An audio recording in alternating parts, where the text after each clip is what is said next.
You know what? I am the funniest person that I know, and you know what that should tell you? That I don't know a lot of people. Nowadays, I've been having a lot of realizations. Realizing something new every dang day. It's like waking up is a realization.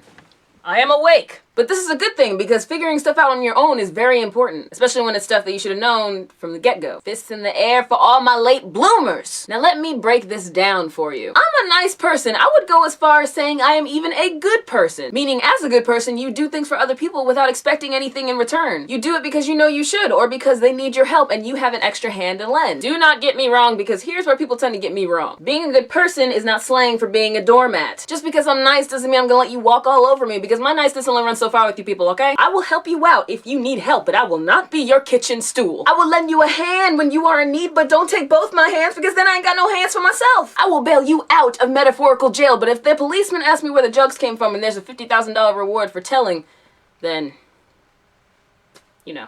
$50,000, I'm not gonna need you, I'll buy my own drugs. But I'm a good person, and I believe the world is full of good people. So this video is for all my good people out there. Sometimes we get so lost in being good to others that we forget to be good to ourselves. Now I know I just said that thing about the kitchen stool and the hands and the drugs, but I didn't always feel that way. I used to not care about myself or how I felt. I only cared about other people and how I could help them out. I would do whatever it took to make others happy, even if that meant compromising my own happiness in the process. Because I thought being a good person meant doing what you could for others and putting yourself last. Listen to me when I tell you this. That ain't right! Happiness starts in the home, and when it comes to the human body, the home is where the heart is.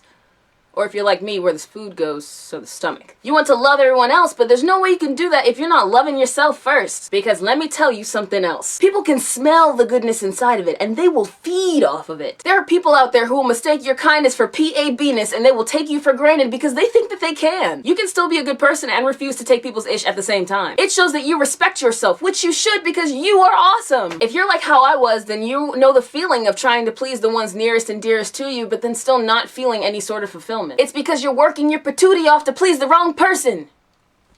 Not me, I meant you. You should be pleasing yourself. At the end of every day, all you have is yourself and your thoughts of yourself. Even if you're married with a whole bunch of kids, meaning you never have any alone time, at the end of each day, once you climb into bed and your husband or wife and all your little bambinos are asleep, you will only have yourself and your thoughts in those moments. And you should still be able to think to yourself after every day, no matter how tiresome or how long, that you are the greatest person that you know. Because you love yourself that much. You can be a good person and still have love for yourself. I won't be your kitchen stool, but I'll give you directions to the nearest IKEA so that you can buy one. You can't have both my hands, but you can have one, and that'll mean you'll have three, and that's enough for anybody. I'm more than likely gonna sell you out for $50,000 if given the opportunity to do so.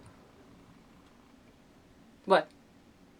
There's nothing metaphorical about that one. I meant what I said. If you need me, I will be there for you, but I will not compromise my own happiness and well-being in the process. To some, this may sound shellfish, and if that's the case, you can just call me Lobster. Alright, pals, that's all I got for this week. I hope you enjoyed your stay. If you did, give me a thumbs up, and go ahead and subscribe if you feel so inclined. If not, then just watch it again a few more times. It'll grow on you. Leave me some comments about what you guys do to make yourselves feel special, and give yourself a little lovin'. Bye!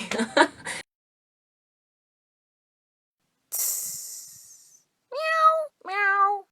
Are lobsters shellfish? Lobsters are shellfish.